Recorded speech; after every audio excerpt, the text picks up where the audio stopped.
Este exercício que vamos resolver é um exercício algébrico sobre potencial dado por uma função escalar. Utilizando coordenadas esféricas, nós vamos determinar a densidade de fluxo elétrico, o vetor D, num ponto em especial.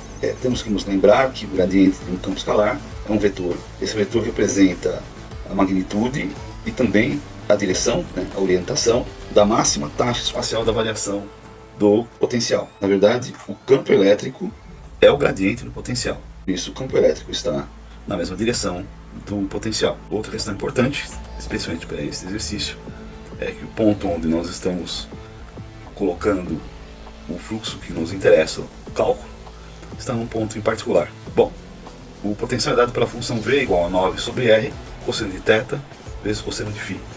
E o ponto a ponto P em 3, π e π. Lembramos que a coordenada esférica é dada pelo raio, pelo ângulo de colatitude e pelo ângulo de azimuth. Então a primeira coisa que nós vamos fazer para facilitar o nosso cálculo é relacionar novamente, relembrar como fazemos as derivadas de cada uma das funções. Bom, temos especialmente duas funções que nos interessam aí, a função inversa e a função cosseno. Então a derivada de 1 sobre r é a mesma coisa se nós fizéssemos derivada de r elevado a menos 1, que vai ter como resultado menos r elevado a menos 2.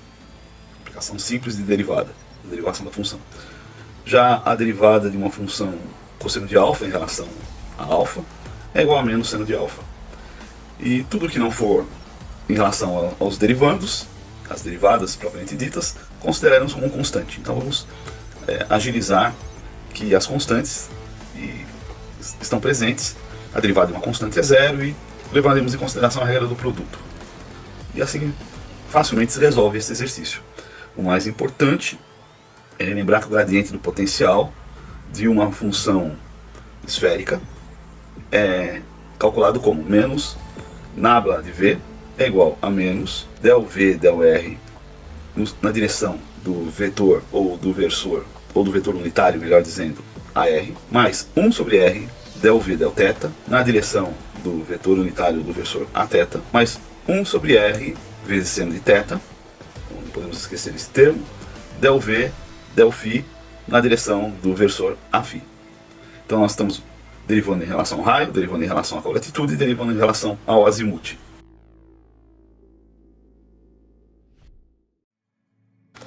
Então se nós formos fazer as derivadas parciais uma por uma, a primeira em relação ao del R, nós vemos que o valor 9, cosseno de θ e cosseno de φ são constantes. Então nos importa é fazer a derivada de r elevado a menos 1. Daí multiplicamos o restante e nós vamos ter como resultado menos 9 sobre r ao quadrado, cosseno de θ, cosseno de φ.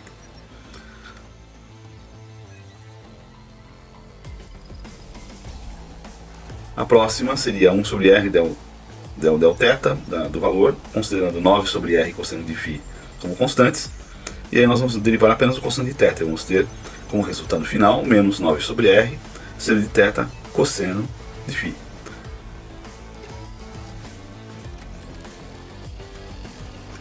E a última derivada, 1 sobre r seno de θ multiplica essa derivada, del φ, com constantes 9 sobre r cosseno de θ. E vamos ter também como resultado menos 9 sobre r cosseno de θ seno de φ. Então observamos as trocas entre elas.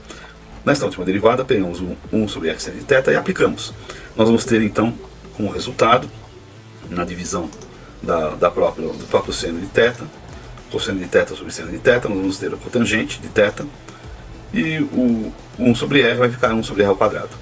Então temos como resultado dessa última, menos 9 sobre r ao quadrado, cotangente de θ, seno de θ.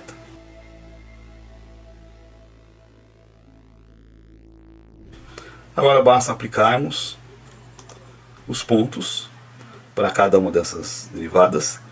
O conjunto ficou menos do gradiente do potencial é igual a menos 9 sobre r ao quadrado, vezes cosseno de θ, vezes cosseno de φ, menos 9 sobre r, vezes seno de θ, vezes cosseno de φ, menos 9 sobre r, cotangente de θ, vezes seno de φ.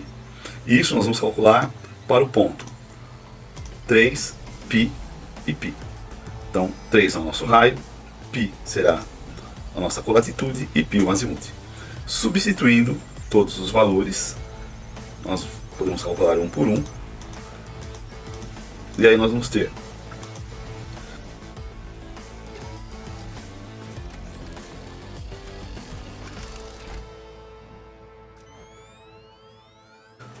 nove sobre 3 ao cubo, cosseno de π, que é igual a menos 1, vezes cosseno de π, que é igual a menos 1, mais 9 sobre 3, vezes seno de π, que é 0, vezes cosseno de π, que é menos 1, mais o 0 já vai anular essa parcela, mais 9 sobre 3, cotangente de π, que não existe, vezes seno de π, que é 0. Então o 0 também anula essa parcela e não temos que nos preocupar com a cotangente de π.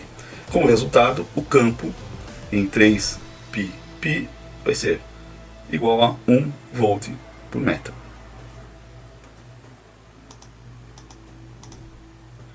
O que nos interessa é a densidade de fluxo elétrico. Para isso nós multiplicamos a permissividade elétrica do vácuo, ε0, que é 10 elevado a menos 9 sobre 36 vezes π, vezes o 1, que vai nos dar como resultado 8,54 picocoulomb por metro quadrado. Este é o resultado que nós estamos procurando. E agora temos uma segunda questão, do item B, que vamos declarar agora, que diz o seguinte: se no campo elétrico calculado houver uma carga de 1 microcoulomb, no ponto dado por 2 ao raio, π sobre 6 é a colatitude, π sobre 3 o azimuth, e a gente quer saber o trabalho necessário para levar desse ponto até o ponto 5 de raio, π sobre 3 de colatitude e 2π sobre 3, que é o azimuth.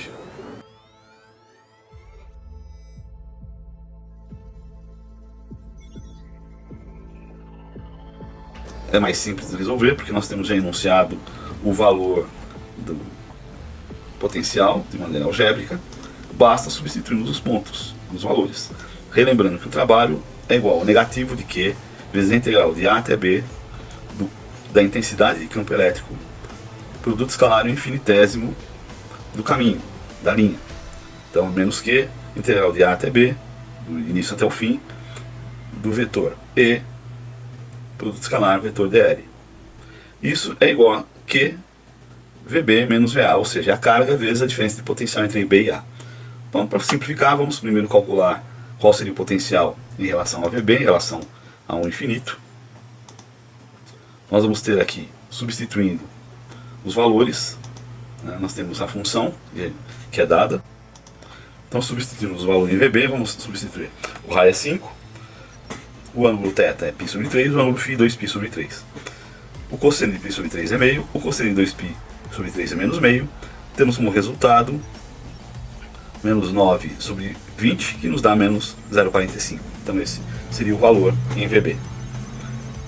Para calcular o valor de VA, vamos usar o mesmo procedimento.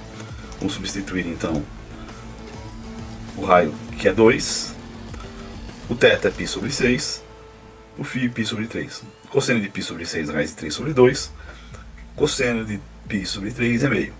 Temos como resultado 9 vezes raiz de 3 sobre 8, que nos dá 1,95.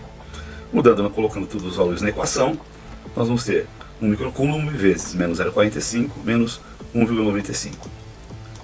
Isso como resultado nos dá 2,4 microjoules. Vamos apenas aqui lembrar que temos que colocar o negativo do sinal na frente do trabalho ali, na frente do menos Q. Isso vai nos dar mais 2,4 microjoules. Parece ser um valor muito pequeno, mas para você ter uma ideia, esta é a ordem de grandeza dos valores que são utilizados no LHC, no Large Hadron Collider, lá no CERN, quando se faz uma aceleração de uma partícula.